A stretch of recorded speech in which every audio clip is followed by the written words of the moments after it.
Leitura da primeira carta de São Paulo aos Coríntios.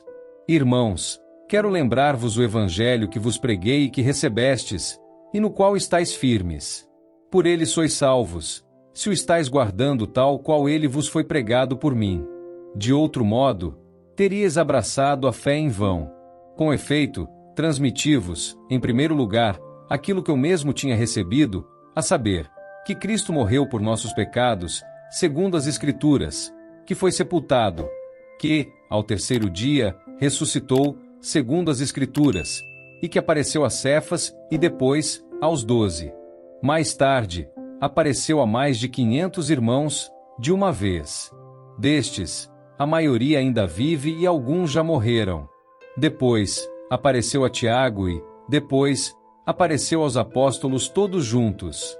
Por último, apareceu também a mim, como a um abortivo. Palavra do Senhor.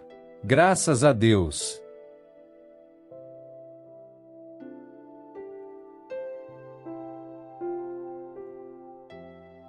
Proclamação do Evangelho de Jesus Cristo segundo São João. Glória a vós, Senhor. Naquele tempo, Jesus disse a Tomé: Eu sou o caminho, a verdade e a vida. Ninguém vai ao Pai senão por mim. Se vós me conhecesseis, conheceríeis também o meu Pai. E desde agora o conheceis e o vistes. Disse Filipe: Senhor, mostra-nos o Pai, isso nos basta. Jesus respondeu: Há tanto tempo estou convosco, e não me conheces, Filipe? Quem me viu, viu o Pai. Como é que tu dizes: Mostra-nos o Pai? Não acreditas que eu estou no Pai e o Pai está em mim? As palavras que eu vos digo, não as digo por mim mesmo, mas é o Pai que, permanecendo em mim, realiza suas obras. Acreditai-me, eu estou no Pai e o Pai está em mim. Acreditai, ao menos, por causa destas mesmas obras. Em verdade vos digo, quem acredita em mim fará as obras que eu faço, e fará ainda maiores do que estas. Pois eu vou para o Pai, e o que pedirdes em meu nome, eu o realizarei, a fim de que o Pai seja glorificado no Filho. Se pedirdes algo em meu nome, eu o realizarei. Palavra da salvação. Glória a vós, Senhor.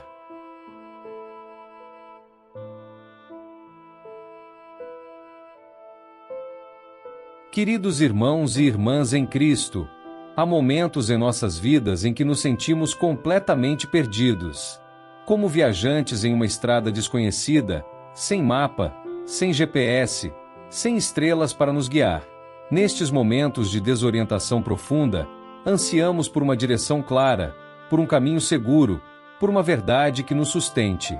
As leituras de hoje nos oferecem exatamente isso, não apenas um mapa, mas um guia pessoal, não apenas informação, mas transformação, não apenas existência, mas vida abundante. Na primeira leitura, São Paulo nos apresenta o que ele chama de Evangelho, a boa notícia que ele mesmo recebeu e agora transmite aos coríntios. E qual é essa boa notícia? Cristo morreu por nossos pecados, segundo as Escrituras. Foi sepultado e ressuscitou ao terceiro dia, segundo as Escrituras. Esta não é uma declaração qualquer. É o fundamento sobre o qual toda a nossa fé se ergue. É a rocha firme sob nossos pés quando tudo mais parece instável. Paulo está essencialmente dizendo: lembrem-se do essencial. Voltem ao básico. Aqui está o coração pulsante de nossa fé. Mas Paulo não apenas afirma este fato central, ele o fundamenta em evidências. Cristo ressuscitado apareceu a Cefas e depois aos 12. Mais tarde, apareceu a mais de 500 irmãos de uma vez.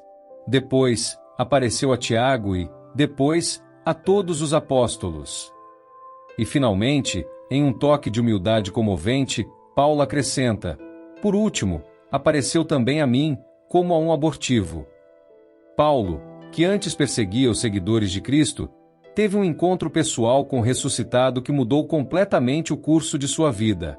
De perseguidor a apóstolo, de inimigo a servo dedicado. Esta transformação radical é um testemunho poderoso da verdade da ressurreição. Não estamos falando apenas de uma crença abstrata, mas de uma realidade tão poderosa que pode virar uma vida de cabeça para baixo. Reflitamos por um momento. O que significa para nós hoje acreditar que Cristo morreu por nossos pecados e ressuscitou? Não é apenas um fato histórico para ser aceito intelectualmente, mas uma verdade viva que deve permear cada aspecto de nossa existência. Se Cristo venceu a morte, o que mais Ele pode vencer em nossas vidas? Nossa ansiedade? Nossos medos? Nossas adições? Nossos relacionamentos quebrados? A ressurreição não é apenas algo que aconteceu há 2000 anos. É uma realidade que continua a reverberar em nossas vidas hoje. É a promessa de que não há situação tão desesperadora, não há escuridão tão profunda, não há morte tão definitiva que não possa ser transformada pelo poder do Cristo ressuscitado. E é aqui que nossa leitura do Evangelho se entrelaça perfeitamente com a mensagem de Paulo. No Evangelho de João, encontramos uma das declarações mais profundas e ousadas de Jesus: Eu sou o caminho, a verdade e a vida. Ninguém vem ao Pai senão por mim. Vamos descompactar esta afirmação extraordinária. Jesus não diz eu conheço o caminho, ou eu ensino a verdade, ou eu ofereço vida. Ele diz eu sou. Esta é uma declaração de identidade. Jesus está dizendo que Ele mesmo incorpora tudo o que buscamos. Primeiro, Ele é o caminho. Em um mundo cheio de rotas conflitantes, filosofias divergentes e vozes confusas nos chamando em diferentes direções, Jesus se apresenta como o caminho seguro. Não é apenas um conjunto de regras a seguir ou um código moral a obedecer. É uma pessoa com quem nos relacionamos, a quem seguimos, em quem confiamos. Pense por um momento nas encruzilhadas de sua vida, nas decisões difíceis que você enfrenta, nos momentos em que você se pergunta para onde vou a partir daqui. Jesus diz: Eu sou o caminho. Seguir a Cristo significa permitir que Ele guie nossas decisões, nossas prioridades, nossos relacionamentos. Significa perguntar, em cada escolha que fazemos: isto me aproxima mais de Cristo ou me afasta dele? Segundo, Jesus é a verdade. Vivemos em uma era de pós-verdade, onde fatos são frequentemente subordinados a emoções e preferências pessoais. Onde a verdade parece relativa e imutável. Contra este pano de fundo, Jesus se apresenta como a verdade encarnada, imutável, confiável, eterna. Quando Jesus diz eu sou a verdade, Ele está nos oferecendo um fundamento sólido em um mundo de areia movediça. Está nos dizendo que há verdades absolutas que transcendem culturas, épocas e preferências pessoais. Verdades sobre quem é Deus, quem somos nós, qual é o propósito de nossa existência e como devemos viver. Terceiro, Jesus é a vida.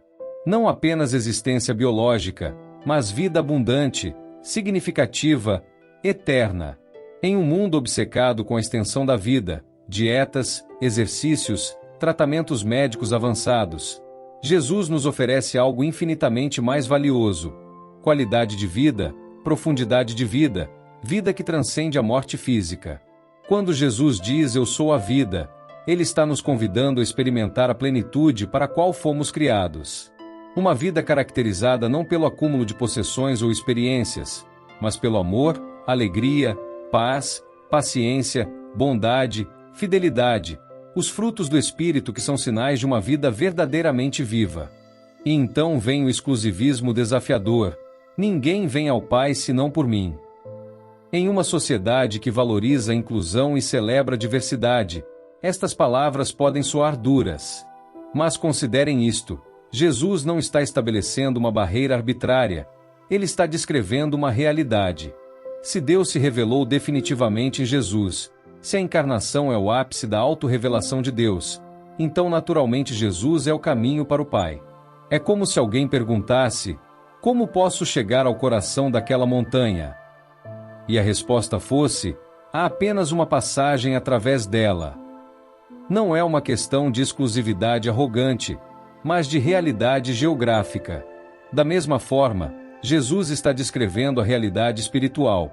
Ele é a única ponte que pode atravessar o abismo entre nós e Deus. Mas o que isso significa para nosso relacionamento com pessoas de outras fés ou sem fé?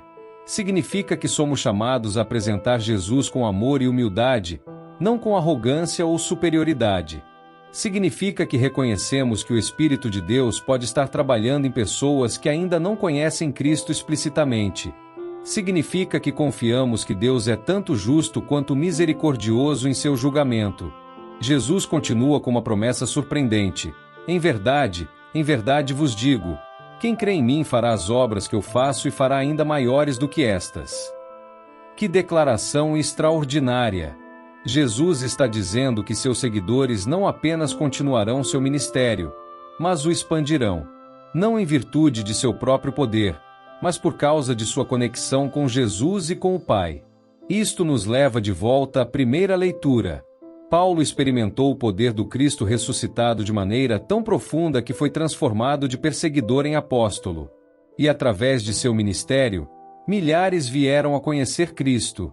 De certa forma, Paulo estava cumprindo a promessa de Jesus, fazendo obras ainda maiores ao levar o Evangelho a lugares onde Jesus nunca havia estado fisicamente. E esta promessa se estende a nós hoje. Através do poder do Espírito Santo, somos capacitados a continuar o ministério de Jesus em nosso tempo e lugar. Podemos ser instrumentos de cura em um mundo ferido. Podemos falar palavras de verdade em um mundo de mentiras. Podemos oferecer vida em situações de morte e desespero. Meus queridos irmãos e irmãs, as leituras de hoje nos oferecem tanto um fundamento inabalável quanto um chamado desafiador. O fundamento é a verdade central de nossa fé. Cristo morreu por nossos pecados e ressuscitou, conforme testemunhado por centenas de pessoas. O chamado é permitir que esta verdade transforme completamente nossas vidas, seguindo Jesus como caminho, abraçando como a verdade e recebendo dele a vida abundante. Em um mundo de caminhos divergentes, Jesus é o caminho seguro. Em uma cultura de verdades relativas, Jesus é a verdade absoluta. Em uma sociedade obcecada com prolongar a existência, Jesus é a vida verdadeira e eterna. E a boa notícia é que este Jesus, o caminho, a verdade e a vida, não é uma figura distante da história, mas uma presença viva e ativa. Através do Espírito Santo, ele continua a guiar, iluminar e vivificar. E através de nós, ele continua a fazer obras ainda maiores, estendendo seu reino de amor, justiça e paz. Então, quando você se sentir perdido, lembre-se, Jesus é o caminho. Quando estiver confuso ou enganado, agarre-se a ele como a verdade. E quando a vida parecer sem sentido ou opressiva, volte-se para aquele que é a própria vida. E que o Deus da esperança os encha de toda alegria e paz na fé, para que abundem na esperança pelo poder do Espírito Santo. Amém.